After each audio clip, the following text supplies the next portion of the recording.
Poinsettia, Chapter 28. "No!"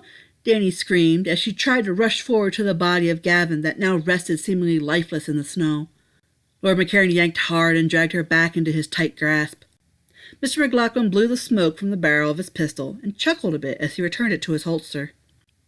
"No! Mr. Gavin! You killed him! You killed him!" "Silence!" Lord McCarran snapped, now aiming the gun at her face. "Now it's your turn, you little brat. Go with him to hell." She cringed, but then Lord McCarran looked over to his partner. "We need to find a place for the bodies." "We can easily create a scenario," Mr. McLaughlin replied. "We were taking a Christmas Eve walk and came upon Lord McIntyre attacking the child. We shot him to save her, but we were too late. He had already fired a shot at her, and there was nothing we could do to save her. So, make sure that shot is a good one. You will only get one chance." "Nobody will believe your terrible lies," Danny shouted. "Lord McIntyre loved children, would never hurt any of us." "You talk too much," Mr. McLaughlin frowned. "Don't you think it is a bit late for little girls like you to be awake? Tisk tisk. And on Christmas Eve, too. Looks like someone won't be getting a visit from jolly old St. Nick." "Shall I put her to bed, Alistair?" Lord McCarran asked with a chuckle. "I think that would be best, Leopold." He then smirked at the child. "Good night, lassie, and goodbye." In the next instant, before anyone could even blink, Angus rushed up behind Mr. McLaughlin and bit into his shoulder. He yanked him down into the snow, where the other dogs were quick to join in together and create a feeding frenzy. They bit and ripped and tore into the screaming and panicking body. Lord McCarran was understandably shocked. He took a step back and loosened his grip on Danny. This gave her just enough of a chance to break free of him. She stomped on his foot before she made her escape, before he could recover to regain his grasp on her.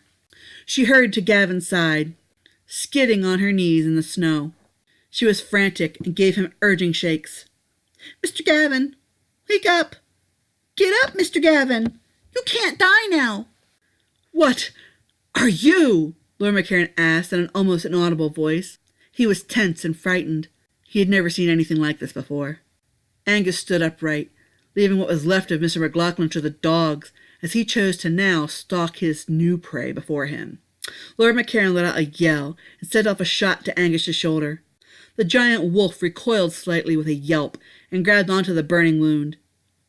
"Take that, hell beast!" Lord McCarran shouted victoriously. "I'll kill you as dead as that vile man." "You're a fool!" Angus whimpered. He then forced his frown into a menacing grin. He lifted his hand from the wound to show the swift healing that took it over. Lord McCarran was struck dumb, unable to bring back a retort of any kind. Angus then snarled. "You cannot kill me that way." "You?" he gasped. "It can't be. You're Gavin's... that little annoying... How?"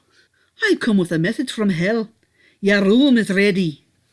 Lord McCarran tried to shoot again, but his trembling caused him to drop his gun. This left him open now for Angus to lunge forth towards him, eager to sink his teeth into the soft flesh of his neck. The human was only able to raise his arms in a feeble attempt to shield himself. "No!" Both paused and turned their heads towards the fallen body beside the child. The blood about the body had already seeped back within it, and the hole of the bullet wound had closed. The lead round's remains dropped into the snow as Gavin pushed himself up. "Angus, that one is mine." "Mr. Gavin!" Danny cried out in shock and amazement. "You're alive!" "Freak!" Lord McCarran stammered. That's what you are? You really are a vampire! Devil! Devil, you're the devil! Do you hear me?" Gavin wiped his face as he slowly rose to his feet. "Angus, take Danny into the mausoleum. It is warmer and safer in there." He tossed the keys to the werewolf. Angus caught them easily in his large paw. Danny ran to him and gripped onto his thick fur. He responded by scooping her up, and he ushered her into the tomb, leaving Gavin and Lord McCarran outside. The dogs were already dragging Mr. McLaughlin's carcass away to finish it off. Only the master and his enemy stood to face each other again.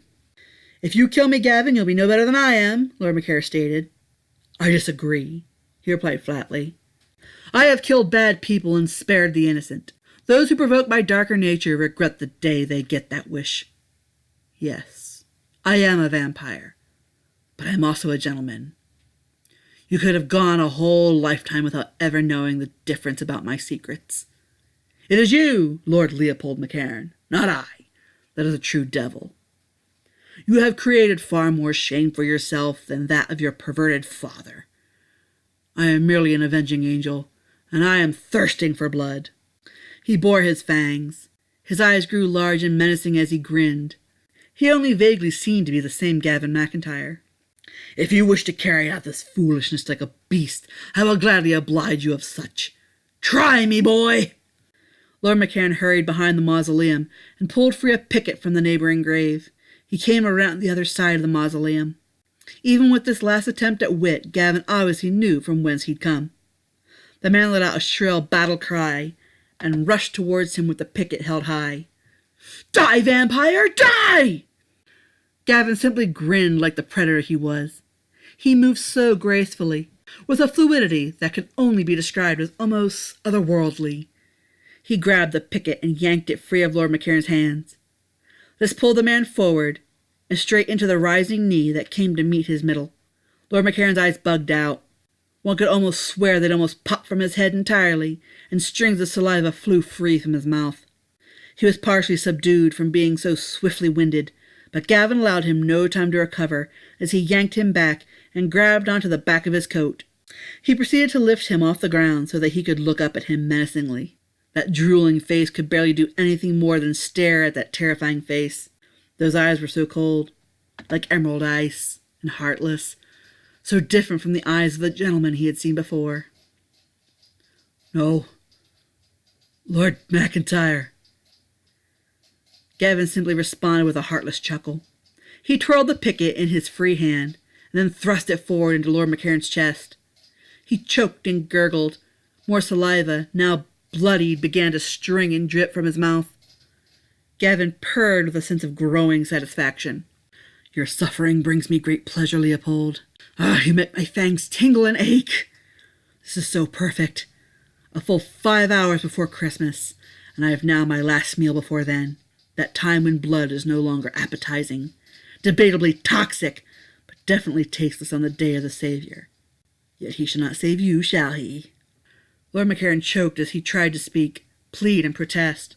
All that he was able to muster was a blood and saliva bubble from his mouth. Shh, shh, shh. Be silent now, Leopold. I want you to feel every bit of it. With that, he pulled him down and bit into Lord McCairn's neck. He drank the hot and bitter blood slowly. It proved to be a painful and frightening experience for his victim. He stopped short, however, and dropped the weak body to the ground. He knelt down and stopped the bleeding. He pulled the picket from the body and tossed it off into the nearby woods with his great strength. By now, a few of the dogs had returned. They had become content to wander about the cemetery, and some wandered off towards the homestead. Those that remained were curiously sniffing the body that teetered between life and death before them and their master. They waited patiently and cast a pleading stare towards the master, as if to remind him of their presence and the chance to grace them with more rewards. Gavin stepped back and wiped his face with his handkerchief. Merry Christmas, my canine companions. Dine well, and pick away all the evidence of this night. He then turned his attention to the mausoleum. He left the dogs to enjoy the remains, however they willed, and entered into the stone tomb. Inside there was Dany. She was snuggled into the corner against Angus. He thought perhaps the child had finally felt the fear welling up within her. He wouldn't blame her for it. Fat chance of that. In truth, the child was terribly cold. She felt no fear but frozen chills. Desperately, she had clung to Angus's fur in hopes of sucking some of the heat from his body into hers. Dany? Is he gone? She asked. He smiled warmly, again the gentleman she knew him to be. Yes, he is gone. He can't hurt you or anyone else any more. She threw up her hands with enthusiasm. You were great, Mr. Gavin! I knew they wouldn't be able to hold a candle to the power of a vampire! Angus let out a heavy sigh. She doesn't seem to be too traumatized, Master. She's got resolve stronger than the very stone that built this tomb. Traumatized? She asked. Why should I be? She shrugged. I had absolutely nothing to lose in all of this. We should get her home, Gavin stated simply. She's frozen, and she could catch her death of cold out here. Lord only knows how Laura is handling frantic Sister Bernadette. A whimper distracted them, and pulled their attention to the door. One of the dogs had squeezed in and cowered at the entrance of the mausoleum shamefully, yet pleadingly. When it received no confirmation or response, he chanced his venture forward and up to the child. There he set down the familiar bear at Danny's feet. "It's Bumblebee!" she cheered. She snatched the bear from the ground and hugged him close with enough love to strangle a real person. She was more careful with the living. She knelt down and hugged the dog graciously. Despite the fact that Gavin's dogs received very little physical contact, he didn't seem to mind her affections. "You found him! I was so worried that I'd lost him forever. He's so happy to be back with me, and I'm happy to have him back. Thank you. Thank you all so much."